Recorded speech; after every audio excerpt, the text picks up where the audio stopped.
Alright, today, kind of the first official video for my Speed 3. It's a 2012 tech package, and the reason for the video today, this brand new box of Corksport parts. As you can see, got a bunch of different cool stuff. Got a new set of mud flaps. This is actually a short throw shifter. This would be the solid shifter bushings and a rear wiper delete. I just combined them into one tin, which are really nice, by the way. I gave the other one to my wife. She's going to use it to hold all of the pens and pencils for working from home. So, good job, Corksport. Dual purpose. Also have a really cool shift knob that'll be in another video. And the topic of today's video, which is the Corksport adjustable rear sway bar for the Mazdaspeed 3. This thing has serious weight to it. I think the options were black or blue. To me, there was really no other choice than Corksport blue because I really want it to have that little bit of extra pop once it's installed under the car. So we have the bar, we have a little pamphlet for the rear sway bar brackets, and then obviously the instructions for the rear sway bar to help us with the installation, as well as the collars to keep it centered. And these are the brackets themselves. I'm going to take these in the sun because these were actually a really impressive piece of the puzzle here. If you open them up, they come with nice new urethane bushings, which is a huge upgrade over the factory rubber ones. And then these billet mounts are just awesome. Got the Corksport logo etched into them. Really nice machining on the mounts. No rough edges, no real rough tool paths or anything like that. Really nice stuff. And they even come with a little grease fitting on there, so that after your install you can grease them back up to prevent early wear on these bushings, as well as keeping squeaking away that you get with other urethane bushings and everything. So they do come with some lubricant, so you don't have to worry about that for the initial install, which is nice. They give you what you need. So yeah, that's where we're at. Should be a relatively easy part to install. Again, all of Corksport's parts come with installation instructions and really most of what is needed to install all the parts that they make. So they make it as easy as possible, and I'm not a mechanic. I'm a fabricator and a body guy. So if I can install their stuff, so can you. Alright, so car's on jack stands. We won't get into how it got there. I forgot how big of a pain in the butt my car was to lift up from the back, but it's up on jack stands. They are the Harbor Freight ones, so hopefully I don't die. That's why the jack is still under there. But anywho, there are the factory end links, and you can see the stock sway bar hanging up in there. My car actually is not as rusty as a lot of them. I only drove it for one winter in Pennsylvania before I moved to North Carolina, so thankfully the salt and the snow wasn't able to do too much damage before I got it out of there. So in front of me, you got the instructions, and I've already kind of looked at them. But they got pictures, which is good if you're like me and you can't read. Totally kidding, I can read, but pictures are still good. Anywho, if you guys have a 2007 to 2009, in other words, if you have a first gen Speed 3, you have an extra brace connecting to the subframe. You'll have to take that off if you have one of the first gen cars. The first thing to do is to remove the upper sway bar end link nut. Hopefully they come free, because my car, again, has 127,000 miles on it now, and they've never been taken off. So here we go. So thankfully this first one seems to be coming loose. As you guys can see, I just stuck the Allen wrench up in there, and I just let it rotate and hit the control arm, and it seems to be holding it just enough to keep it from spinning, and the other portion I can do with one hand. If I can get my wrench back on, there we are. So use the car to your advantage. Let it hold it for you if possible. But this one is coming off. Hopefully the other side does the same. Success. The other side is actually spinning easier than the first one, which never happens. I thought for sure that once I said something about that first side coming loose, that this side was going to be like seized up or something.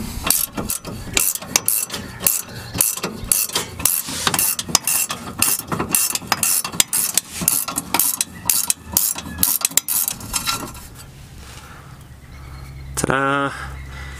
And that is one disconnected sway bar. Now we just got those mounts, and the factory one will come right out. According to your instructions, those are 14 millimeter as well. Use a 1/2 inch just in case.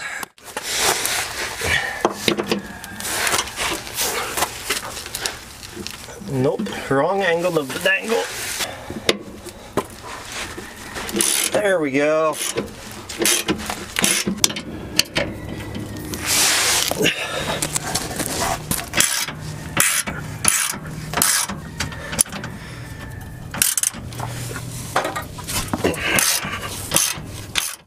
All right, so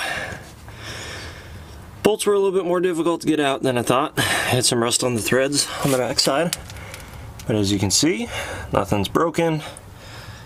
Sway bar is officially out, so we can drag this thing out of here.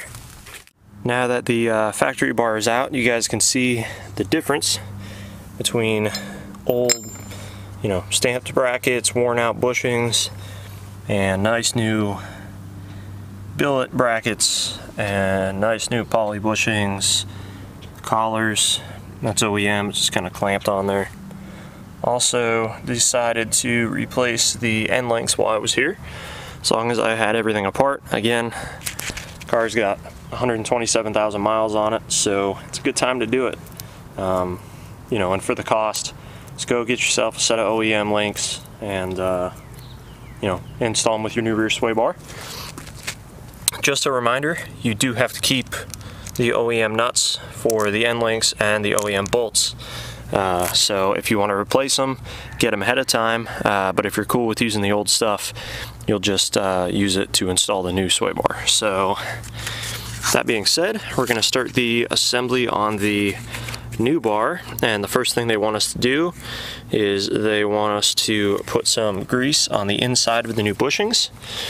You can see it's got the cutouts in them. Let's see if I can find them there. I don't know if you guys can see that on the camera, but it's got little grooves. There they are. It's got little grooves inside the bushings. That is to hold the grease. Try to get a fair amount of grease inside those grooves to keep everything lubricated until you do use the fitting on the mounts themselves, and you put a little bit more in there. So we're gonna get those lubed up, get those put on, and after that, just loosely screw the collars into place and put the new end links on the end of the bar. And then it's pretty much just reverse of taking it apart. They give you all of the torque specs for all the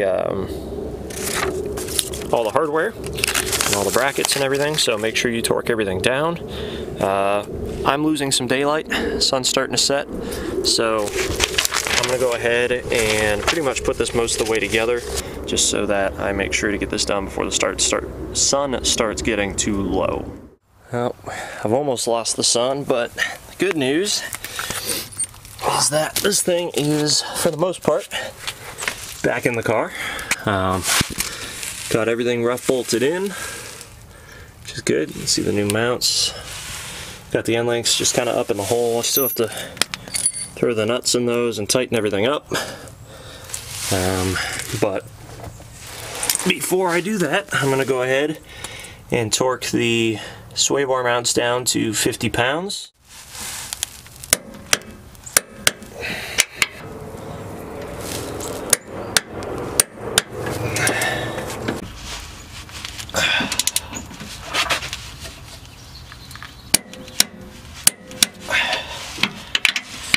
That one, more. All right.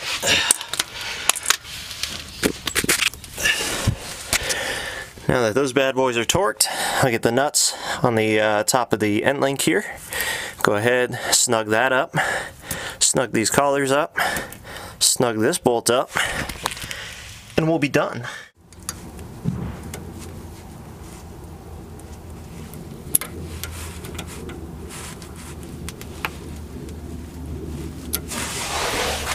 Just going back through, double checking the little collars here, making sure I snugged them all up. My wrist doesn't bend this way. There we are. Yep. So on these guys, they only recommend like 8 pounds. Just use the Allen, snug them up well. As you guys saw, I torqued these down, and on these they are 40 pounds for the torque spec on these end link bolts, or the nuts rather. Those, just stick your Allen back in there, hold them in place, and you know, snug them down. You could feel how much 50 foot-pounds was on these bolts, and you know, just use your discretion on these. So now that everything is all tightened up, that completes my installation. So between filming and fighting with parts, it did take a couple hours to get this thing installed, but that includes fighting with the car to kind of get it back on jack stands. Everything nice, new OEM end links, like I said before, so I should not, other than maybe putting some grease in the fittings there, I should not have to touch this sway bar again for pretty much the life that I own this car. So super excited to go try it out, which is kind of all that's left to do at this point, is to go drive it. So with that being said, I'm gonna clean up my mess, go get my hands washed, get the car down, and take it for a drive. I will have another video coming next week on the installation of the Corksport short throw shifter. So if you guys liked this video and you want to see an up close and personal look at that, go ahead, subscribe to the channel, and that will be out next week. I'm going to get that installed soon, get that edited, and when I upload that video, I will also tell you what I think about the rear sway bar, but I expect pretty much nothing less than perfection. So stay tuned, because the short throw is just the beginning. The sway bar is just the beginning. We're going to have a ton more parts to put on this thing as time goes on, and all of them will be from Corksport. So take it easy. I'll see you guys next week.